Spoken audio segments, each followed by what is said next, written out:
So no matter who you speak to, reliability is a key concern when it comes to owning a car.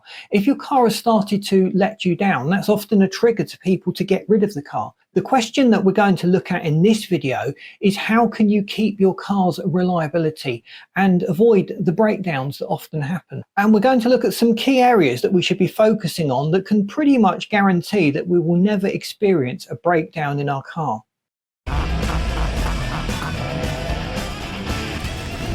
So how can we make sure that our car never breaks down? Well, there's a few strategies that we can employ as a driver or a car owner to minimize the risk of a breakdown. And most of it is preemptive, avoiding problems in the first place. So the first thing is obviously servicing. I know a lot of you guys are fastidious when it comes to servicing. You've dropped the service intervals from say a year to 8 months, or you've dropped it from 10,000 miles to 6,000 miles, or some have gone even more extreme than that. But the general idea is to make sure the wear and tear isn't happening to the car. And one of the best ways that we can do that is by changing the oil frequently.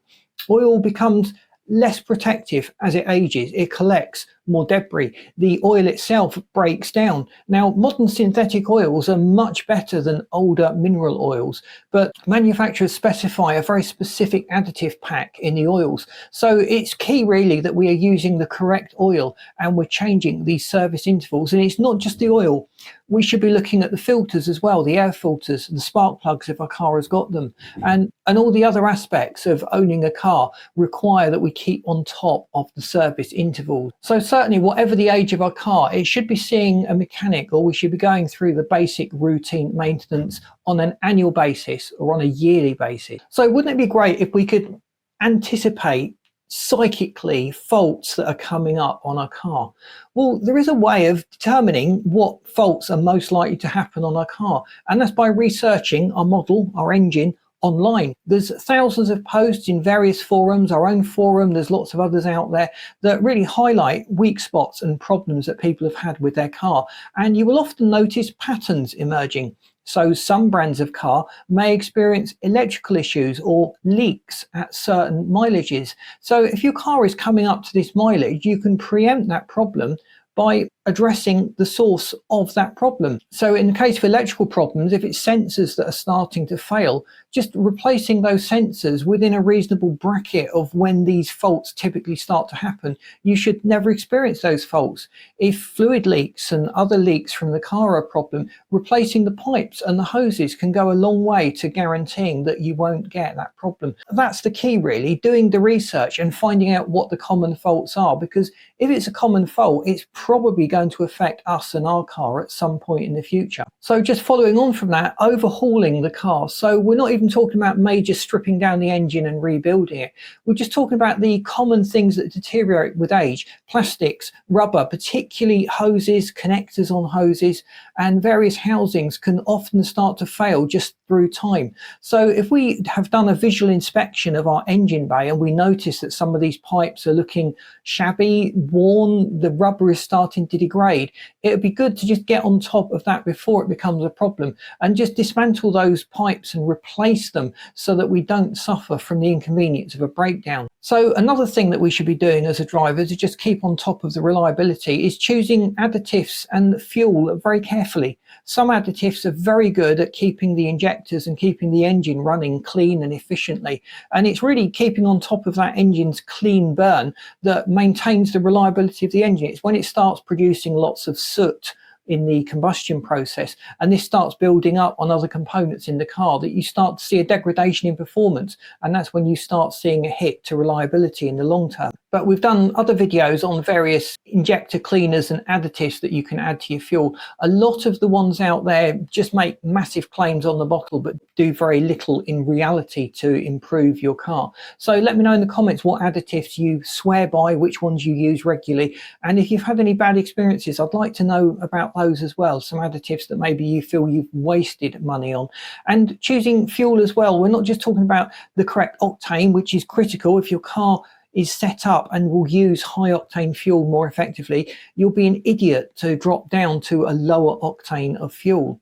But looking at the additive pack within the fuel, that can help to maintain nice clean injectors and keep everything in the engine running nicely for you. So the modern car has an ECU that is very much aware of the problems that are looming in the car, and most cars will log some kind of error.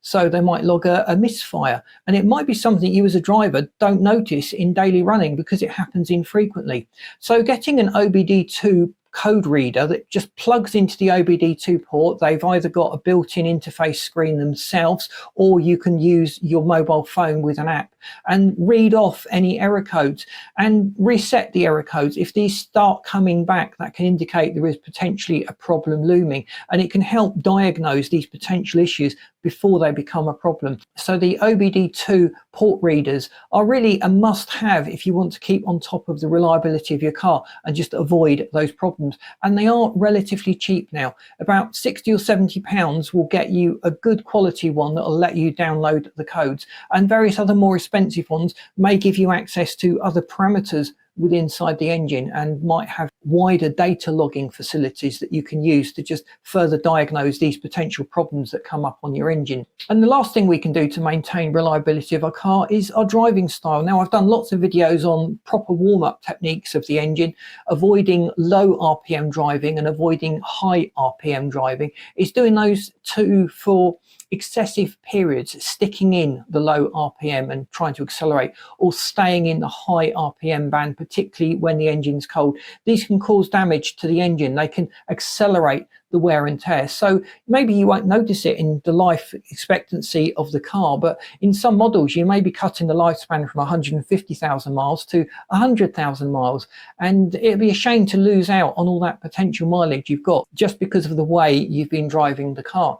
So bear in mind also that the controls, the accelerator and the brake, are analog. They're not digital. They're not on or off. By graduating the way we use the controls, we can minimize the wear and tear on a number of components within the engine, particularly if we've got a more fragile turbocharged engine that is really running at the maximum amount of stress that the block has been designed for. And another thing as a driver is just to keep an eye on the fuel economy. It's not because we're tight and we want to save every penny, but drops in the fuel economy can usually indicate there is a problem looming. If the car is not running as efficiently as it was, that can indicate that something has degraded and may need our attention. It could just be the tyres are underinflated, so it would certainly be sensible to keep on top of the inflation on the tyres, but it could be something within the engine, a sensor perhaps, that's not working as well as it should do, and that's leading to a drop in fuel economy. And that fuel economy drop is going to cost us. We're going to be spending out more money on fuel over the months, so we could make an immediate saving on that over expenditure